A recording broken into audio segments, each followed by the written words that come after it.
Beyond just turning on captions, what does it actually take to run an accessible meeting?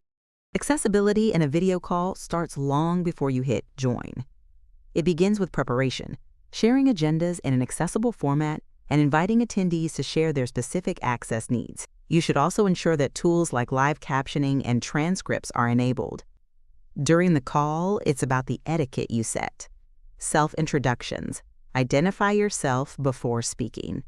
This is essential for colleagues who are blind or have low vision to know exactly who is talking. One at a time, use the raise hand tool to maintain a clear audio flow. Read the chat. Always read comments or questions aloud. This ensures that someone who is blind or using a screen reader doesn't miss out on the side conversation. Describe visuals. If you're presenting a slide or a chart, describe what's on screen for those who can't see it. Finally, be flexible with personal settings like cameras and mics.